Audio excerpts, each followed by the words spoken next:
আর যুবক ভাইয়েরা, বাবা মায়ের কথা শুনবেন। যারা এই তিনটা কথা, আমার এই তিনটা উপদেশ মানবে, তাদের জীবনটা হবে একটা ফুলের মতো পবিত্র। একটা গোলাপ ফুল দেখতে যেমন সুন্দর, তাদের জীবনটাও এত সুন্দর হয়ে যাবে। এক নম্বর, কোনোদিন মুরব্বীদের সাথে বেয়াদবি করবেন না। কোনোদিন মুরব্বীদের সাথে বেয়াদবি করবেন না। দুই নাম্বার, বাবা মায়ের সাথে বেয়াদবি করবেন। তিন নাম্বার, আলেমদের সাথে বেয়াদবি করা যাবে না।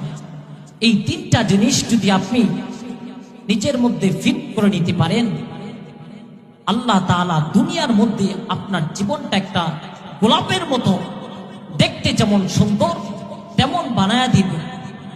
আর বাবা মার সাথে বেয়াদবি করবেন না, কারণ বাবা মারা যদি বদদুয়া দিয়ে দেয়, আকাশ পর্যন্ত বুঝতে সময় লাগে না। এর সন্তান, তোমার এই বাবা এই মা কত কষ্টে করে তোমাকে এই পেটের মধ্যে লালন পালন করেছে। তোমার মা 10 মাস 10 দিন এই পেটের মধ্যে লালন করেছেন। এই মা খাইতে পারে নাই, ঘুমাইতে পারে নাই, বাথরুমে যাইতে পারে নাই। তুমি দুনিয়াতে আসার পরেও কত রাত মা ঘুমায় নাই, বাবা ঘুমায় নাই। কিন্তু সন্তান, বাবা মায়ের সাথে বেয়াদবি করা যাবে না। বাবা মায়ের খেদমত করবেন। যাদের বাবা মা আছে তাদের খেদমত করেন। আল্লাহ তাআলা দুনিয়ার মধ্যেও তাকে চমকায়া দিবেন। কারণ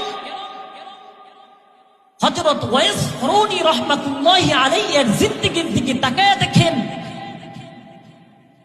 তিনি সাহাবী ওই জামানায় ছিলেন, কিন্তু সাহাবী হতে পারেন নাই। কারণ কি? একমাত্র বাবা মা খেদমতের কারণে।